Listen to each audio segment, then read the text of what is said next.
Bien, les origines de cette affaire, tout d'abord, résident dans le fait que mon père, magistrat à la carrière fulgurante grâce au piston dont il a bénéficié de la part de ma famille, et qui en août 2002 a cru très malin de publier sur Internet, de faire publier sur Internet des photos porno de sa deuxième femme, qui est une ex-prostituée qui s'est fait épouser sur un chantage.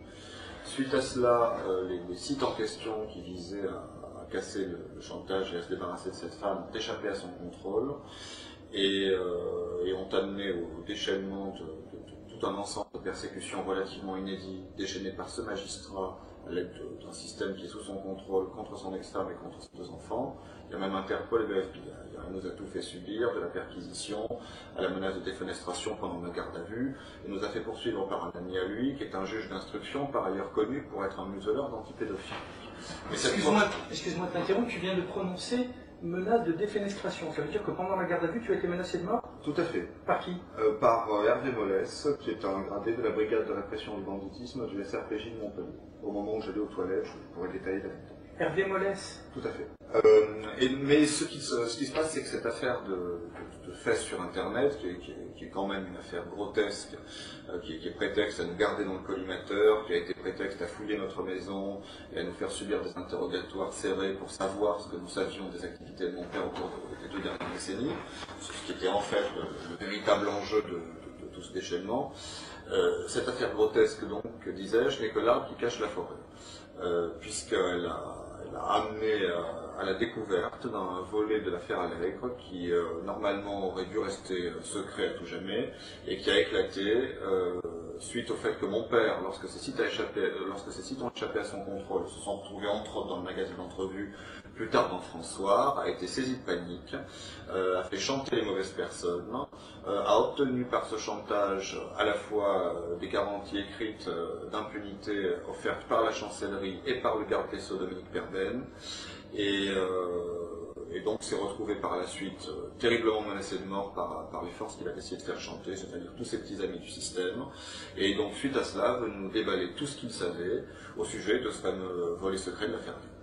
Donc j'en étais à ce volet de l'affaire Allègre que nous n'aurions jamais dû connaître et qui serait normalement resté secret à tout jamais et qui a éclaté suite à un enchaînement d'événements que mon père ne contrôlait plus du tout.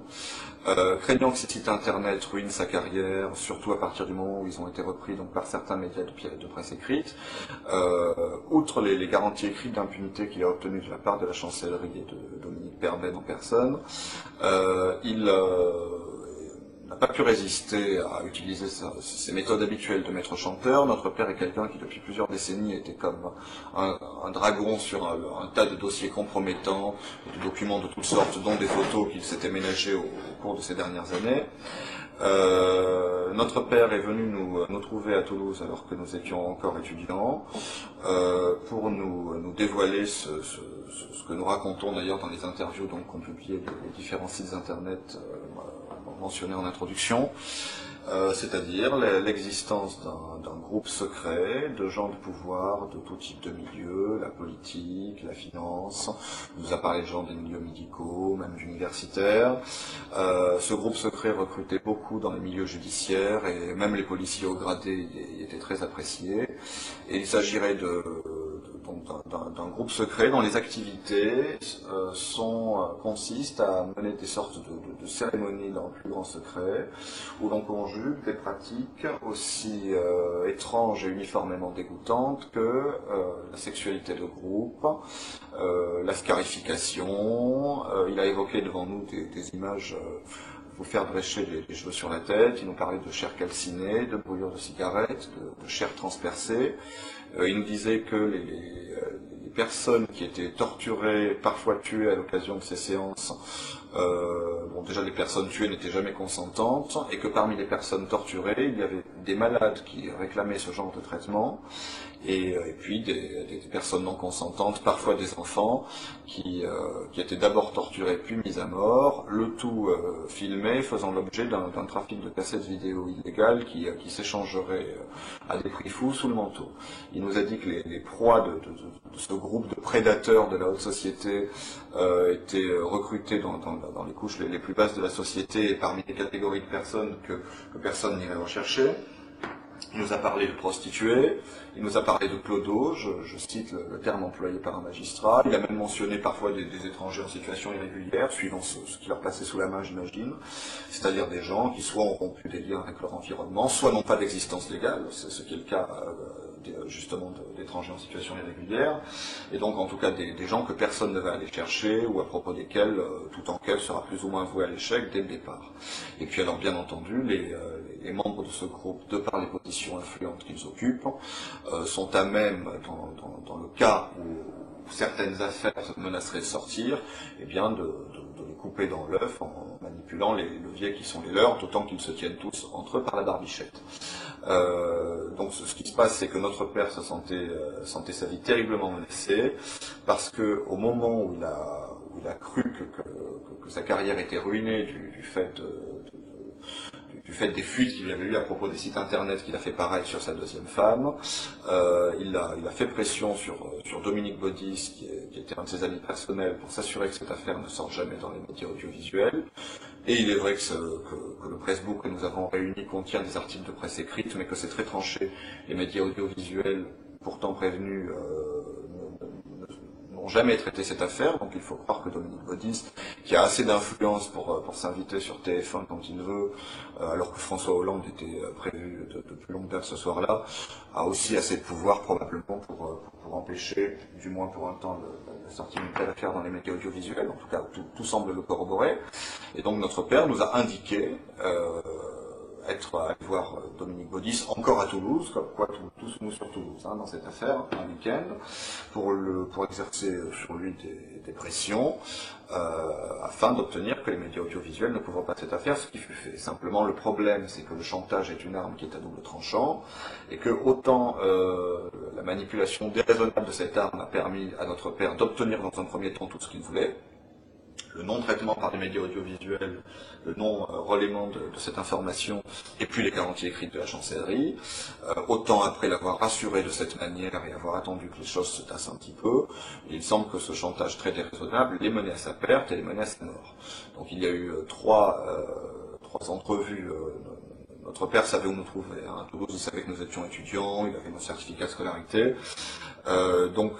Voyant que le sol se dérobait sous ses pieds, ne sachant plus vers qui se tourner, je pense que malgré tout ce qu'il nous avait fait subir dans le passé, puisque en France, ce n'est pas une magistrature que nous avons, c'est une véritable pourristrature. Nous savons de quoi nous parlons, nous sommes de la boutique, nous sommes du système, je suis ancien Sciences Po et juriste de 3e cycle avec mention, ma sœur est aussi dans ce cas, nous sommes enfants de magistrat et je peux vous dire que notre mère a vu pas mal de choses pendant des années en tant que femme de magistrat. Notre père était un homme qui a été transformé en monstre par ce système qui fabrique des monstres.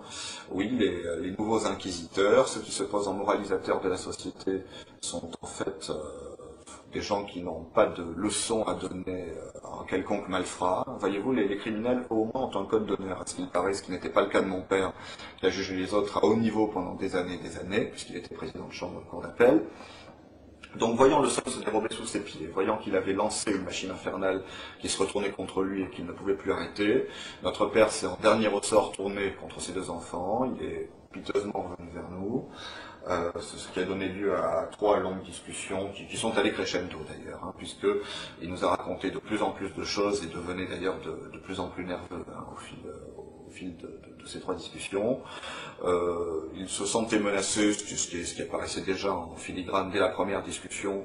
Il nous a dit dès la deuxième qu'il était carrément menacé de mort. Par la suite, il a passé toute une nuit à brûler des documents et des photos. J'ai bien dit toute une nuit, pas simplement 1 heure. Et apparemment, il fallait à tout prix brûler ces choses. Ni la poubelle ni le broyeur n'étaient suffisants. Nous ne savons pas s'il a brûlé tout ce qu'il avait en sa possession, mais il en a brûlé en tout cas au moins une partie substantielle.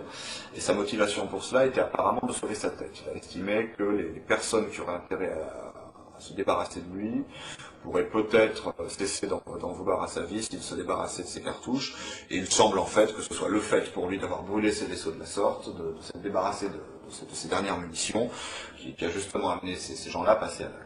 Donc ce qui se passe, c'est que rien n'est normal à propos de la mort de notre père. Il est mort le 22 février 2003, nous sommes aujourd'hui en septembre 2005. Depuis tout ce temps-là, nous n'avons cessé de remuer ciel et terre pour savoir la vérité sur la mort de papa. Elle est indéterminée et indéterminable.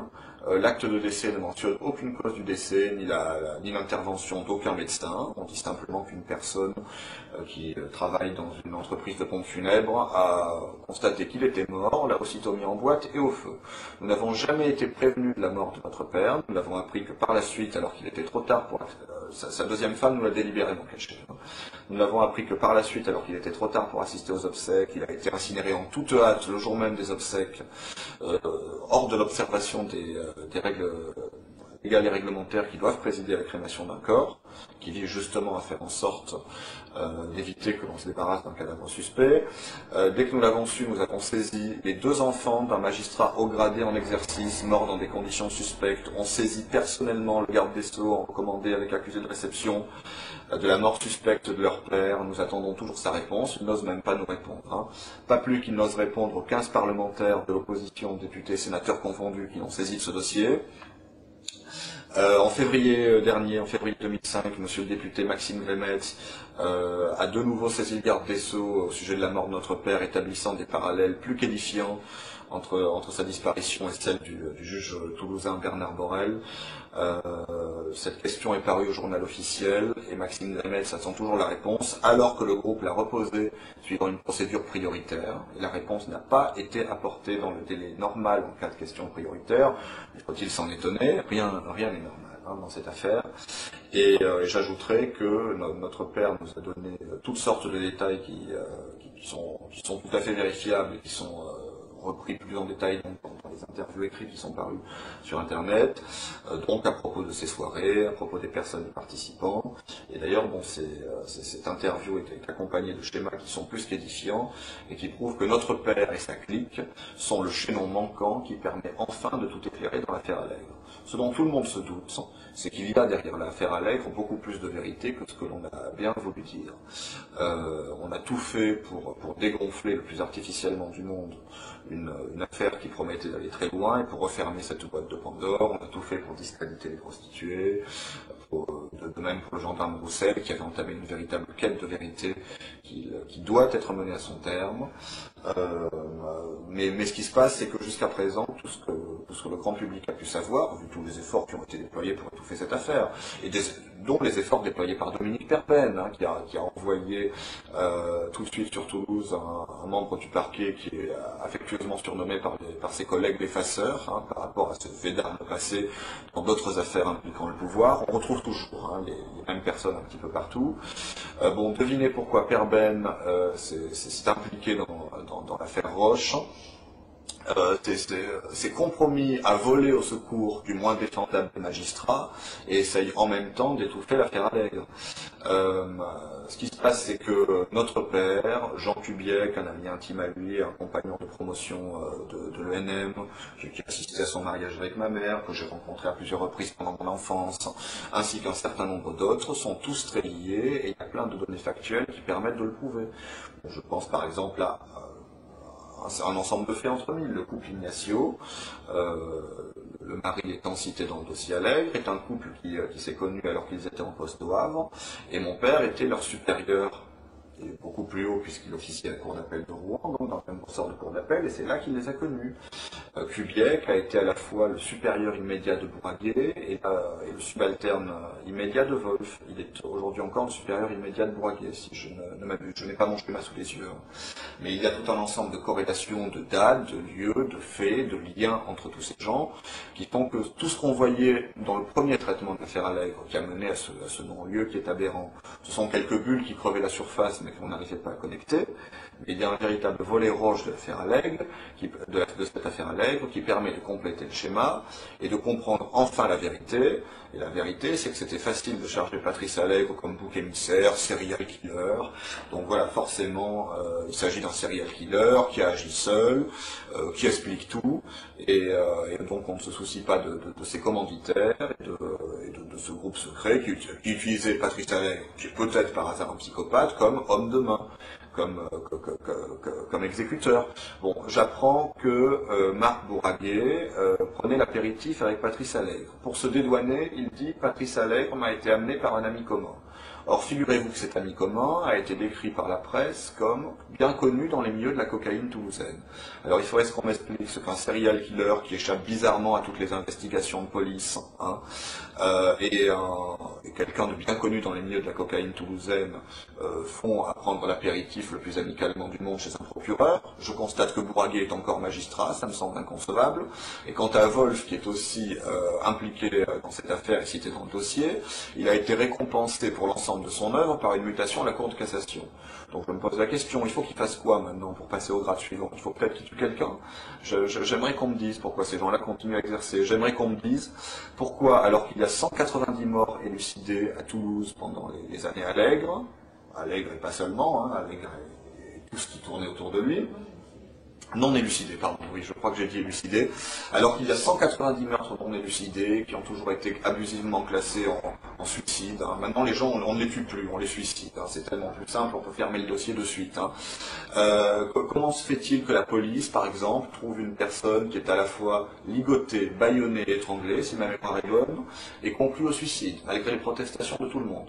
Comment se fait-il que pour toutes ces morts bizarres, on trouve toujours les deux mêmes experts près la cour d'appel, dont un qui s'appelle Alain Grain, je ne me rappelle plus le nom de l'autre, et comment se fait-il que ces deux truqueurs soient encore en exercice, n'aient jamais été sanctionnés, qu'on les trouve encore dans la liste des experts près la cour d'appel de Toulouse?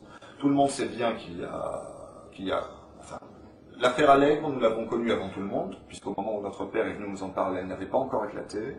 Et je crois même comprendre que ce sont les extravagances de notre père qui, par on ne sait quel mécanisme, ont amené à son éclatement un petit peu plus tard. Donc, ce qui se passe, c'est que je crois que l'affaire Allègre détient les clés de la corruption du système qui nous entoure. Maintenant, bon, les gens savent très bien à quoi s'en tenir, savent très bien que nous vivons dans une parodie de démocratie et que nos maîtres nous projettent les apparences d'une liberté factice. Notre père a été très précis sur le groupe dont il nous parlait. Apparemment, il y a toute une partie de ceux que j'appelle nos maîtres, hein, n'est-ce pas ce qu'ils sont il y a une espèce d'élite autoproclamée qui n'est pas du tout basée sur le mérite, mais sur le piston des liens interpersonnels. Et ces gens-là sont des loups qui gèrent le troupeau de moutons et puis qui consomment aussi du mouton à tous les repas. Donc il y a un groupe de prédateurs qui, à mon avis, n'existe pas seulement sur Toulouse. Bon, il se trouve que c'est sur Toulouse que ça a éclaté, puisque bon, la magistrature et toutes ces choses sont beaucoup plus gratinées, beaucoup plus mafieuses dans le sud. Hein. On connaît aussi le ressort de Nice et encore bien d'autres choses à dire. Mais le peuple doit être conscient qu'on le trompe, que sa pseudo-élite autoproclamée qui le trompe depuis beaucoup trop longtemps est en fait un ramassis d'opportunistes arrivistes qui nous ont réduits en esclavage sans qu'on s'en aperçoive, qui ont pris le contrôle de nos vies et qui donc estiment pouvoir exercer une prédation sur le troupeau, pouvoir transgresser toutes les lois, y compris celles de la morale et de la décence la plus basique, alors qu'ils sont eux-mêmes chargés de les faire respecter et eux-mêmes payés pour nous les faire respecter. Et donc, bon, c'était très clair, notre père nous a parlé d'une sorte de secte, donc, derrière lequel il y avait d'ailleurs une sorte de corpus idéologique. Qu'est-ce qu'on raconte? Donc, comment fonctionne cette secte? On approche les gens qui ont de la puissance. Hein. Si on n'a pas de pouvoir, on n'est pas intéressant, on reste dans la piétaille. On reste dans le troupeau. Alors à partir du moment où quelqu'un a du pouvoir, où il peut servir, où on est bien entre soi, on songe éventuellement à le recruter. Du moment qu'on a décelé chez lui, bien entendu, la corruption morale qui fait de lui un membre propice. On ne peut surtout pas recruter quelqu'un qui pourrait faire éclater le groupe ou qui pourrait dénoncer ce à quoi il a assisté. Donc on recrute des gens qui semblent intéressants et chez lesquels on a décelé cette espèce de vocation que je qualifierais de diabolique, de participation à ces activités. On l'invite d'abord à des soirées moins extrêmes que celles que la personne sera amenée à connaître par la suite, mais au cours desquelles on l'enferme, hein, en filmant ce qui se passe dans ces soirées, en y faisant participer, ce qui permet de s'assurer de la loyauté future du membre et qui ne parlera jamais à personne. Puis ensuite on passe à des choses de plus en plus sérieuses.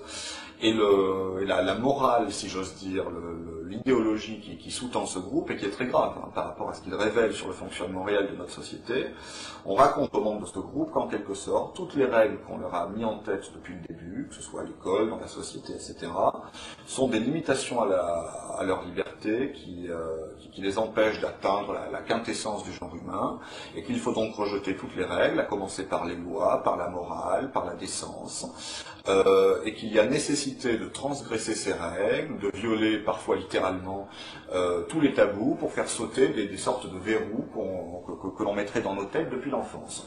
Et donc c'est ainsi que l'on commence par le viol, la torture, et pour en arriver au meurtre. Donc voilà des gens qui en effet après sont complètement débridés, imbus de leur pouvoir, et qui sont amenés, en s'encourageant les uns les autres, à aller toujours plus loin dans l'horreur. Donc il y a plein d'affaires ces derniers temps, et il y en a de plus en plus, il y en aura toujours plus, je crois, malheureusement, qui ont permis au grand public d'avoir quelques lumières, quelques fugitives lumières sur ce qui se passait vraiment. Je pense à toutes ces disparitions de gens, à toutes ces disparitions d'enfants.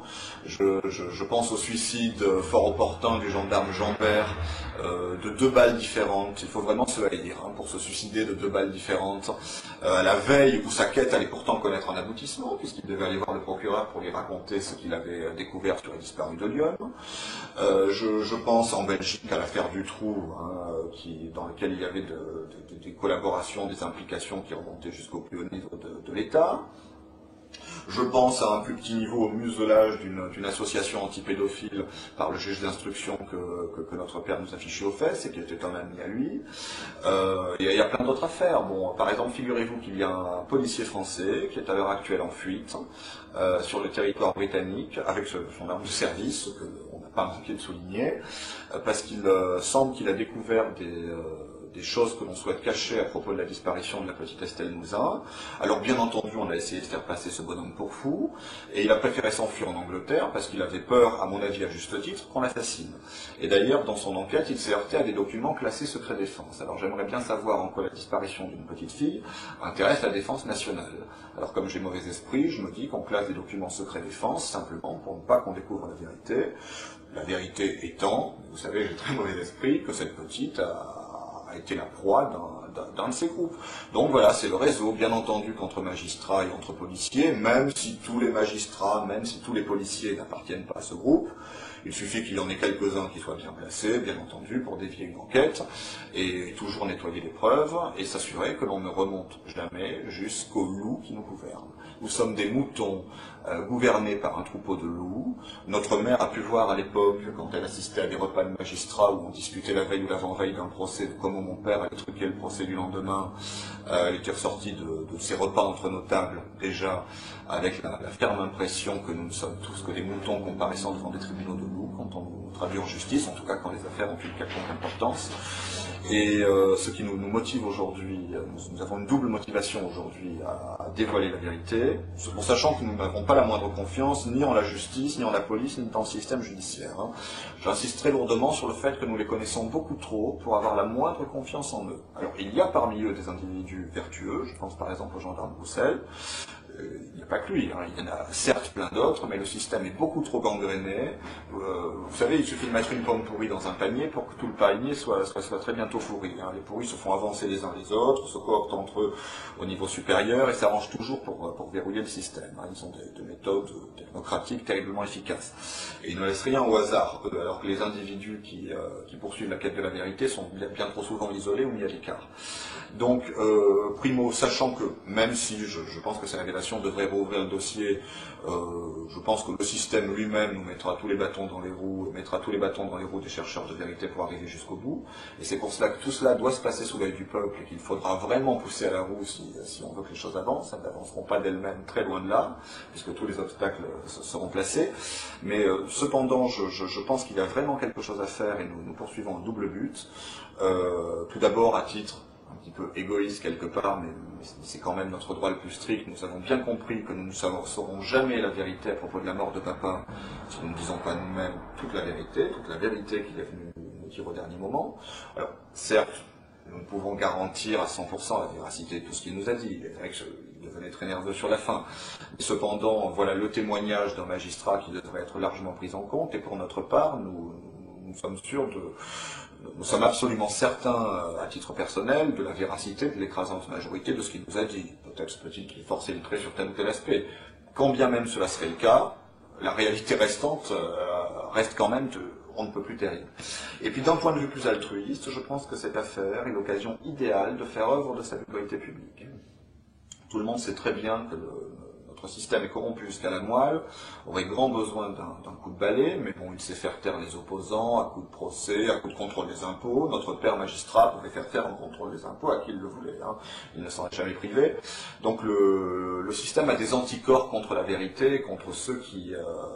si vous voulez, c'est un petit peu comme si une maladie avait pris le contrôle d'un corps, et donc décidé de lutter contre tous les remèdes qu'on souhaiterait lui appliquer. Bon, la gangrène en est arrivée à un tel point, et une fois encore nous savons de quoi nous parlons, que le système lutte de toutes ses forces contre ceux qui souhaiteraient le rationaliser. Cependant, il semble que cette affaire est en effet une occasion unique par tout ce qu'il y a en conjonction. Je crois qu'on n'est pas prêt de revoir une affaire où tous les voyants s'allument en rouge de la sorte. Et il semble en plus, alors que normalement personne n'aurait jamais su la vérité, que notre père soit en quelque sorte la ficelle sur laquelle il faut tirer pour dévider enfin toute la bobine et pour que le peuple retrouve enfin ce à quoi il a droit, c'est la vérité. La terrible vérité. Oh, c'est une vérité qui fait très mal, une vérité qui fâche, surtout dans les plus hautes sphères. Et nous recherchons la vérité, et nous n'arrêterons pas tant que nous, tant que vous, tant que nous tous, nous n'aurons pas toute la vérité sur ce qui se passe dans ce pays. Je vous remercie de m'avoir laissé m'exprimer librement sur votre antenne. Voilà, donc ce qui se passe, c'est que cela fait 2 ans, plus de 2 ans et demi, que mon frère et moi-même nous nous battons pour connaître la vérité pour élucider la mort de notre père. Notre père était magistrat et non des moindres, puisqu'il était président de chambre après la cour d'appel de Montpellier en dernier temps, dans les 6 mois qui ont précédé sa mort en fait. Et nous ne parvenons pas, mon frère et moi, à savoir dans quelles conditions notre père est décédé. Nous ne parvenons pas à élucider les conditions de sa mort, et tout laisse à penser que notre père a été assassiné par rapport aux révélations qu'il a fait quelque temps avant sa mort. Il est revenu vers nous pour nous faire des révélations plus que troublantes, et il est vrai que notre frère et moi, nous devions de dire toute la vérité sur ce qui nous a rapporté quelque temps avant sa mort, pour nous aussi avoir un espoir de découvrir un jour ce qui s'est passé réellement ce 22 février 2003, jour de sa mort. Donc notre père a commencé sa carrière à Toulouse en tant que substitut du procureur, et c'est à cette époque-là qu'il a noué bon nombre de relations. Il était un ami intime de Don Codis, et il connaissait bon nombre de personnalités ayant été citées dans le dossier Allègre. Et à plusieurs reprises, relativement peu de temps avant son décès, il a souhaité voir ses enfants, ses 2 seuls enfants, pour nous faire, à mon frère et à moi, des révélations à ce sujet-là. Donc il nous a révélé notamment l'existence d'un groupe, un groupe dont l'existence est secrète, composé de gens de pouvoir et de très grande influence. Et il nous a dit ce qui se passait au cours de ces soirées-là, et peu de temps avant sa mort, notre père se sentait extrêmement menacé dans sa vie, tant et si bien qu'il avait installé son bureau dans la cave, chez lui à son domicile, et se rendait aussi peu que possible à son bureau au palais de justice à Montpellier. Il nous avait dit même avoir peur de se faire shooter, pour employer ses propres termes, par la fenêtre, et était devenu absolument paranoïaque tant il se sentait menacé dans la vie de tous les jours, et a pensé qu'il était plus stratégique pour lui d'opérer certaines révélations sur ce qui se passait dans ces soirées. Voilà. Est-ce que tu peux nous dire qu'est-ce qu'il vous a raconté ce soir-là? À vrai dire, il y a eu 3 rencontres entre mon père et ses enfants, donc moi et mon frère. Et il nous a donné de nombreux éléments qui donnent la chair de poule et qui font froid dans le dos lorsqu'on les entend. Il nous a notamment parlé de sortes de cérémonies et d'une philosophie qui est diffusée dans ce genre de groupe. Une philosophie qui consiste dans le dépassement des limites humaines, et il nous a raconté comment ce groupe se livrent à des activités criminelles et vraiment, c'est vrai que rien que d'en parler, ça donne la chair de poule et vraiment... disons que notre père, en faisant ces révélations, a soulevé le voile de quelque chose de terrifiant et il est décédé en février 2003, relativement peu de temps avant que l'affaire Allègre n'éclate au grand jour dans les médias. Depuis que cette affaire a éclaté, bon nombre de personnes ont tenté de discréditer cette affaire et ont discrédité les gens qui souhaitaient faire avancer la vérité. Mais tout le monde sait très bien qu'il y a beaucoup de choses bien réelles derrière cette affaire et c'est ce que notre père nous a dit quelque temps avant sa mort est plus que troublant.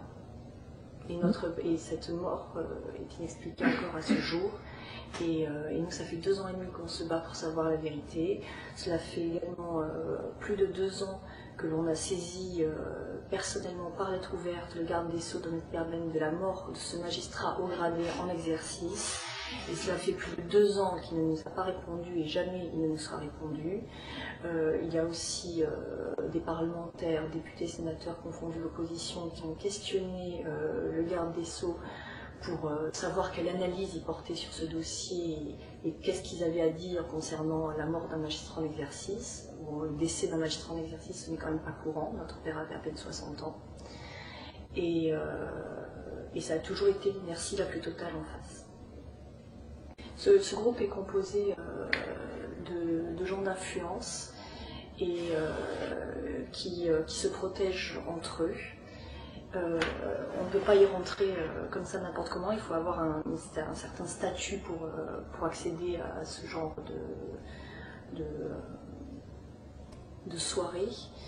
Et ce qui s'y passe, pour vous donner une description rapide, c'est qu'il y a toutes sortes de personnes qui sont isolées dans la société et cela peut aller...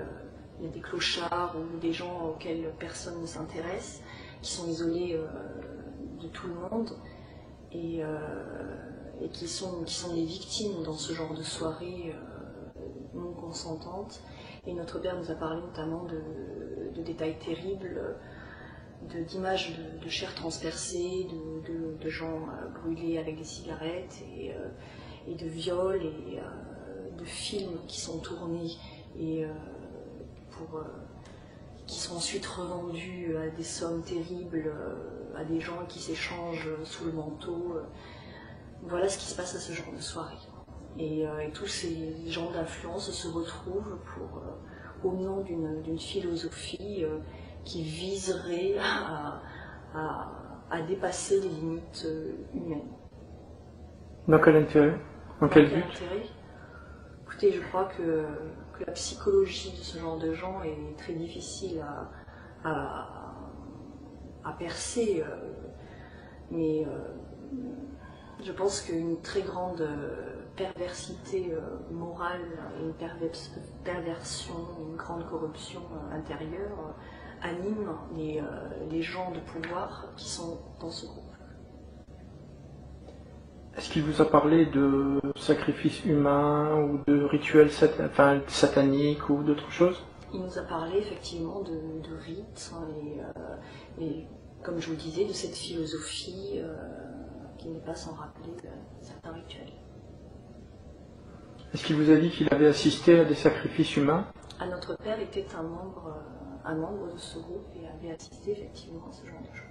Il a réalisé. C'est la raison pour laquelle il était à ce point-là terrifié et qu'il se sentait menacé dans sa vie. Parce qu'il savait beaucoup trop de choses sur beaucoup trop de gens qui participaient à ce genre de soirée et qu'il avait notamment de nombreux éléments à ce sujet-là. Est-ce qu'il avait lui-même participé, est-ce qu'il avait réalisé des sacrifices humains? Écoutez, vous savez,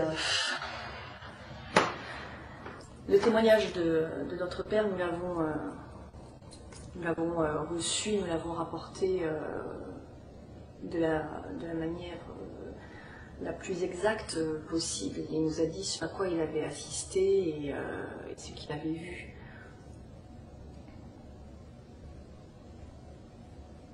Qu'est-ce qu'il a vu? Ce que je vous décris et ce qu'il nous a décrit en frère et moi.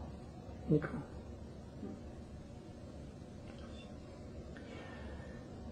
Est-ce qu'il y a d'autres choses que tu aimerais dire? Non. Non, je pense que ça vient en complément de ce que mon frère a déjà dit. Qu'est-ce que tu attends des gens en général, des autorités, si jamais il y a des... C'est la vérité, tout simplement.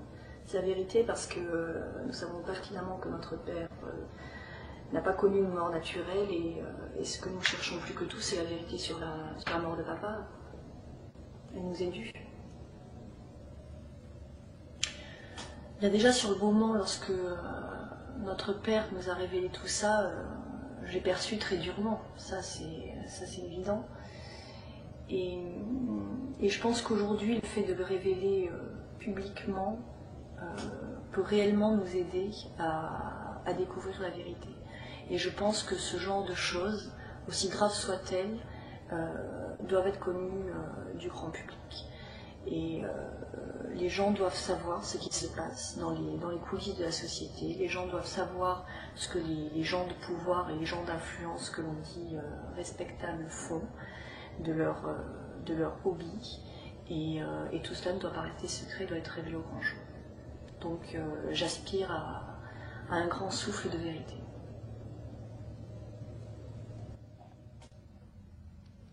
À vrai dire, cette affaire, ce magma m'anime des sentiments les plus divers. Bon, tout d'abord, par rapport à mon père, bon, je n'ai jamais été un tant soit peu animé de haine à son égard, malgré tout ce qu'il a pu nous faire. Donc la haine n'est jamais une solution. Disons que j'ai souvent regretté tout ce qu'il nous a fait subir, et là, bon, j'avoue que je suis attiré et animé d'une très grande tristesse, déjà de constater, d'apprendre de sa bouche même, et dans quelles circonstances, et si peu de temps avant sa mort, les turpitudes dans lesquelles mon père, magistrat haut placé, est allé se vautrer. Donc c'est vrai, vraiment une très grande tristesse. Enfin, tout cela me navre au plus haut point, et même bien davantage. Bon, d'autre part, il est vrai que je suis animé d'un certain degré de compassion envers son ambivalence dans les derniers temps, bon, après avoir été l'ennemi qu'il fut pour nous, et cela sans le moindre motif. Bon, il y avait chez lui un aspect, bon, derrière son cynisme, il nous avait dit qu'il nous racontait ça aussi pour se ménager des assurances, je cite. Mais même derrière son cynisme, il est revenu vers nous aussi. Cela se sentait, c'est des choses qu'on sent viscéralement quand on descend de l'intéressé. Bon, il y avait un aspect rédemption. Je crois qu'au dernier moment, au moment où le sol se dérobait sous ses pieds, au moment où sa vie commençait peut-être déjà à lui repasser en accéléré, notre père a réalisé l'immense gâchis qu'il a fait de toutes les possibilités qui lui étaient tombées du ciel. C'est quelqu'un qui a eu toutes les chances et qui a tout jeté avec le pied et qui s'est même donné de la peine pour faire du mal gratuitement aux autres. Je pense qu'au dernier moment, il a eu une mauvaise conscience terrible, peut-être une grande peur aussi de ce qu'il attendait au-delà de cette mort qu'il sentait approcher à grands pas. Et il est venu nous voir un petit peu comme on serait venu voir un confesseur, je pense, au-delà de l'aspect utilitaire qu'il y avait dans sa démarche. Il y avait un repentir. On peut douter de sa sincérité, et qui sait ce qu'il serait arrivé d'ailleurs si la situation s'était rétablie dans son état antérieur. Peut-être que nous aurions eu de nouveau un ennemi face à nous. Mais il y avait en tout cas une sincérité du moment, une quête de rédemption dans ces dernières confessions d'un homme qui a contemplé l'abîme et qui se retrouve poussé par-dessus le bord par ses compagnons de route lors de ces dernières années dans ces explorations abyssales je pense, des profondeurs du mal dont peut être capable l'être humain. Je pense que ces gens-là, si vous voulez, très imbus de leur pouvoir, finissent par se prendre pour des demi-dieux et plus du tout pour des humains, pour des gens qui n'ont plus à respecter aucune règle, et qui n'ont plus qu'à explorer l'étendue de leur pouvoir et des turpitudes et des abus qu'ils peuvent se permettre, comme s'il y avait une espèce de course vers le pire, de record à battre en la matière. Il semble que notre père était bien placé dans cette course. Bon, et puis d'autre part, d'un point de vue plus général, il s'agit des sentiments finalement personnels, de regrets face à tout ce gâchis, à notre sujet. Je pense aux victimes, bien entendu. Enfin, à ce système de mort, à cette expression d'un véritable système de mort dont notre père était partie intégrante. Et puis de manière générale, je suis animé aussi d'autres sentiments sur un plan plus général. Tout d'abord un sentiment de révolte. J'aimerais bien qu'on m'explique comment un dixième, comment un centième de tout cela peut se produire dans un état de droit, soi-disant, dans une démocratie, soi-disant, à moins qu'on nous ait menti. Je pense à nos droits les plus fondamentaux, qui sont le droit de résistance à l'oppression. Eh bien, je pense que c'est un droit qu'il serait temps de mettre en œuvre. Le peuple français a déjà montré ce qu'il pensait de la tyrannie. Je pense qu'il y a une tyrannie qui ne dit pas son nom, qui s'est déjà installée, qui persiste à s'installer. Les juges ont un pouvoir exorbitant qui n'est contrebalancé par aucune responsabilité. Comme tout citoyen, les juges doivent être responsables, au civil comme au pénal, de leurs actes, de leurs erreurs, doivent payer avec leurs biens personnels, les victimes ne sont pas indemnisées avec nos impôts, les juges sont des gens qui jouent avec nos vies. Le juge Burgot a brisé la vie de 13 personnes à Outreau, que strictement rien accusé, cautionné par la Chambre de l'instruction, cautionné par le restant du système. Comment se fait-il peuple qui avait confié le pouvoir judiciaire est un pouvoir qui n'appartient qu'au peuple. Ce pouvoir a été confié aux juges pour servir. Ils l'ont détourné en moyen de domination mobilisé pour asservir. Il est temps que le peuple se mène à nouveau de ses propres affaires, qu'il a trop longtemps déléguées aux mauvaises personnes.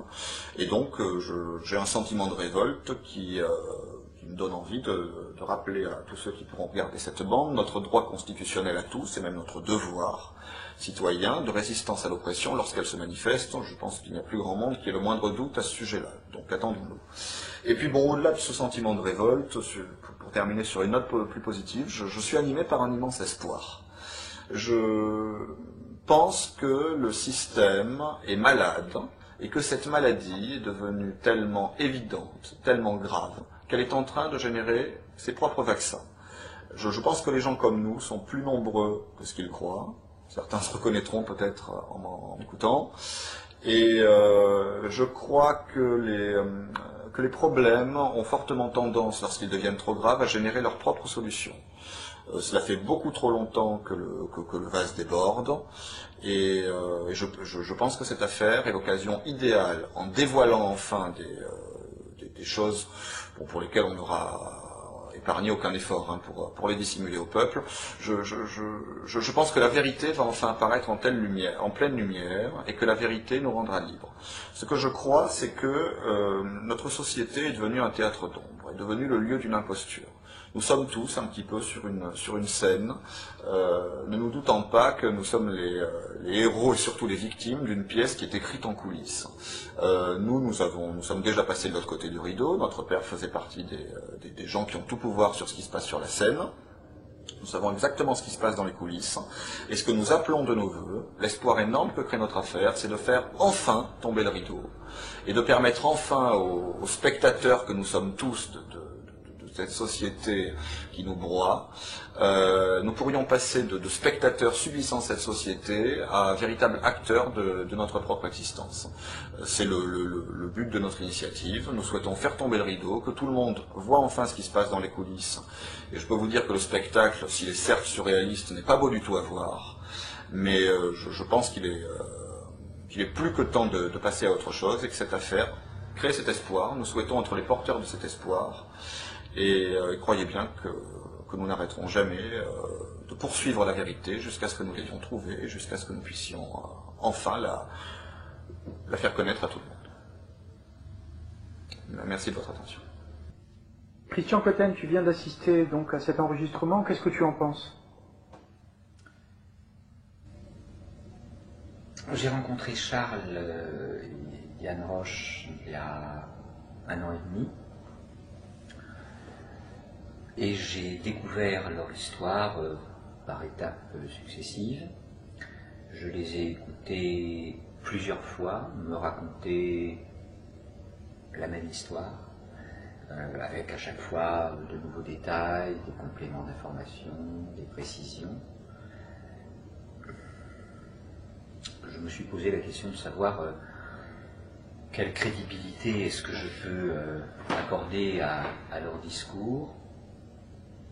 Pour le moment, après les avoir entendus, je crois, au moins 5 fois raconté leur histoire à moi, devant d'autres personnes. Pour le moment, je n'ai pas réussi à trouver dans leur discours, dans leur comportement, dans leurs attitudes, de failles qui me contraindraient à m'interroger sur la crédibilité de leurs propos. Je veux dire par là que me paraissent des gens sains d'esprit, vivants, réagissant comme toute personne, j'allais dire normalement constituée, ce qui ne veut pas dire grand-chose, mais comme toute personne confrontée à une situation de violence pourrait réagir, c'est-à-dire d'abord par beaucoup de souffrance, et puis lorsque la souffrance, les premières souffrances sont dépassées, par une volonté de savoir, par une volonté de faire savoir, par une forme de colère, de révolte, de rébellion, ce que Charles Louis a tout à fait bien exprimé tout à l'heure. Et donc j'en arrive à un endroit où je suis obligé de me dire eh bien oui, il y a de grandes chances que tout ce que ces deux jeunes nous racontent correspondent à des faits qui ont une forte probabilité de pouvoir être considérés comme réels. Ce qui évidemment me laisse au moins rêveur, au minimum, et pose un certain nombre de questions sur l'état du fonctionnement de notre société, et en particulier du système judiciaire. Parce que de quoi nous parle-t-il en résumé? Il nous parle de ce que certains vont peut-être qualifier de pratiques sataniques.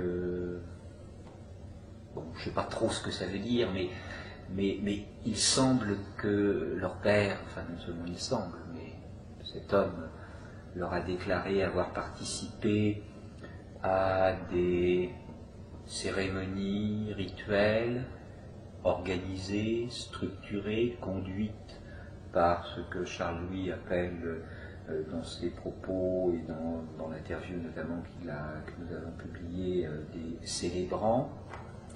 On est donc dans un cadre qui se rapproche de pratiques entre guillemets religieuses, où j'imagine que les gens se regroupent pour vivre en commun une expérience collective, où il s'agirait d'expériences de sexe entre des individus, à 2, à 3, à 15, je ne sais pas. En tout cas des pratiques de sexualité de groupe. Bon, jusque-là, ma foi, une célébration rituelle et puis le fait de s'envoyer en l'air à plusieurs, je vois pas où est le problème. Là où il commence à y avoir un problème, c'est lorsque l'on commence à nous parler de torture, de sévices diverses pratiqués sur les participants. Et puis surtout lorsque l'on commence à nous dire qu'un certain nombre de ces cérémonies se terminent par des morts. Qui sont ces morts? Il semblerait que ce soit des anonymes, des victimes anonymes que l'on ramasse peut-être dans la rue. Alors c'est un peu surprenant, mais on nous parle de clochards, de SDF, mais on nous parle aussi de prostituées, on nous parle de prostituées mineures, c'est ce que déclarent à d'autres moments Charles Louis et Diane. Y a-t-il des enfants dans cette cérémonie-là? Je ne sais pas, mais quand on nous parle de mineurs, on n'est pas très loin de l'enfance. Et puis alors ce qui me pose quand même un tout petit peu question, c'est que l'on ne nous parle pas là de gens dont on pourrait penser qu'ils sont atteints de pathologies psychiatriques diverses et variées et qui se seraient enfuis soit de prison, soit d'hôpitaux psychiatriques. Non, on nous parle de magistrats, on nous parle d'hommes politiques, on nous parle de financiers, on nous parle d'universitaires, on nous parle d'hommes des médias, on nous parle de ce qui est convenu couramment d'appeler des notables, qui se regrouperaient par parrainage mutuel de génération en génération.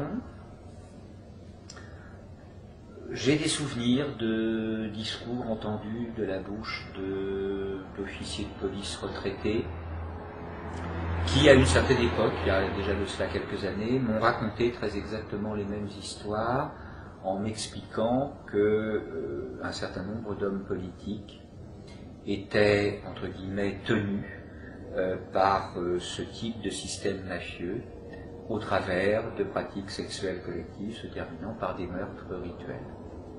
Et hélas, je reconnais dans les discours de Charles-Louis et de Diane très exactement les discours de ces officiers de police, puisque je pense à deux en particulier, qui m'ont raconté ce genre de dossier, auquel je dois dire je ne croyais absolument pas lorsque je les ai entendus pour la première fois. Ce qui me trouble beaucoup dans l'histoire de Charles et de Diane, c'est que précisément, elle semble totalement liée à l'affaire Allègre, puisque l'environnement socio-professionnel de leur père, M. Pierre Roche, pardon, eh bien, c'est le même environnement socio-professionnel que celui de l'affaire Allègre, c'est-à-dire qu'on retrouve les mêmes noms des mêmes magistrats. Je ne vais pas les reciter ici, ils sont sur les sites internet où on publie les interviews, tout le monde pourra les trouver. Il y a même des tableaux très détaillés de l'ensemble des magistrats concernés dans ce dossier. On retrouve les mêmes magistrats, on retrouve les mêmes thématiques de discours, on retrouve une seule et même culture. Faut-il rappeler que l'affaire Allègre, Toulouse, c'est pendant une dizaine d'années, sans que l'on puisse attribuer ces chiffres-là à un seul personnage, à savoir M. Allègre, mais Toulouse, c'est 190 meurtres non élucidés sur 10 ans, dont une grande partie ont été maquillés en faux suicides par à chaque fois les mêmes experts que l'on retrouve régulièrement et dont on peut se demander si précisément ils n'auraient pas eux-mêmes fait partie du groupe dont M. Pierre Roche déclare avoir fait partie. Alors, tout ça est un peu étrange, je veux dire. Tout ça est un peu étrange. Où sommes-nous? Dans quel univers est-ce que nous vivons vraiment? Et comment est-il possible que dans ce qui s'appelle une république démocratique, un état de droit, des systèmes institutionnels aboutissent à ce genre de pratiques? Là, je n'ai pas vraiment la réponse à cette question, je m'interroge.